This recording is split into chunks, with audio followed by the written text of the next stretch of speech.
You buy the franchise, hang up the golden arches, and watch the drive-through line form every single morning. With 65 million people eating at a McDonald's every day, you are buying into a system with relentless volume and a completely bulletproof supply chain. This counter represents the average annual sales volume for a traditional McDonald's in the United States, a single restaurant generating $4 million a year in top-line revenue. Most people imagine that kind of investment buys a highly lucrative, entirely passive income stream.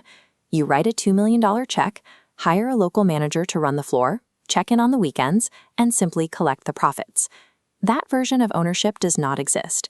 McDonald's specifically rejects anyone looking to be a passive investor. If you want your name on the door, they demand hands-on operators, people willing to manage the floor, solve throughput bottlenecks in real time, and treat the restaurant as their full-time life.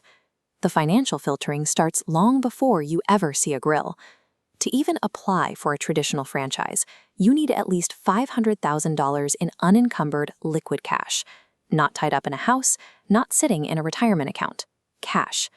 But having the money is nowhere near enough.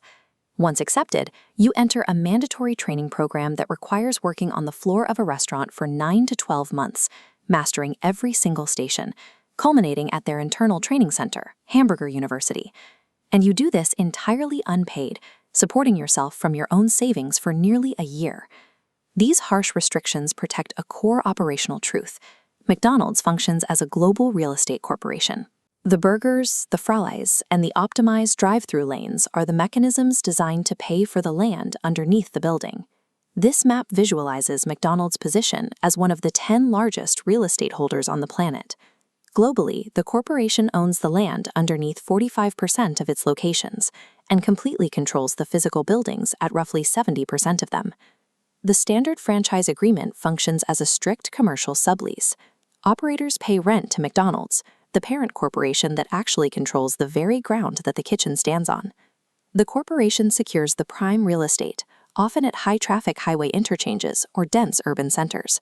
The franchise system is the mechanism they use to get someone else to pay every operational cost required to keep that property generating value. Let's look at $4 million in gross sales. Deduct 30% for food, 28% for wages, a 5% royalty, and 4% for advertising. Then comes rent, 8 to 15%. You send hundreds of thousands directly to your landlord, McDonald's. Because rent is indexed directly to sales volume, it acts as an elegant inflation hedge for the corporation. When food prices rise and you increase the cost of a Big Mac to compensate, your top-line revenue goes up, which means your rent payment automatically increases too. After utilities, insurance, and debt service on your original loan, a solid year leaves the franchisee with somewhere between $250,000 and $350,000 in net profit. It is a good living, but it leaves you with a tiny fraction of the revenue while absorbing all of the daily operational friction. What you actually own is restricted to interior equipment, fryers, flat-top grills, and registers. You own the rapidly depreciating assets that require constant maintenance, and McDonald's retains the power to dictate the standards for those assets. If corporate decides your location needs a full interior remodel or an expensive new digital menu system, you pay for it. These mandatory upgrades happen roughly every 7 to 10 years and typically cost hundreds of thousands of dollars. The ultimate leverage never leaves the corporate parent. In a 2025 lawsuit, the courts affirmed that the franchise agreement grants McDonald's absolute discretion to change operational standards at any time. At the end of a 20-year term, they are under no legal obligation to offer you a renewal. You carry the financial liability of staffing the floor, repairing the fryers, and funding the mandatory interior renovations, while McDonald's retains the absolute structural power to change the rules of the game. The math makes it incredibly clear that a single restaurant is not a path to significant wealth.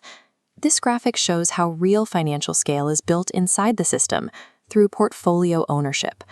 By operating 10, 20, or even 40 locations, operators consolidate human resources, accounting, and legal overhead into one central hub. They shift experienced managers between stores and multiply their profit margins across a massive footprint. The system works remarkably well, boasting an estimated survival rate of 98% over 5 years. But it is engineered exclusively for a heavily vetted, deeply capitalized class of multi-unit operators. The structure enforces a stark imbalance of risk.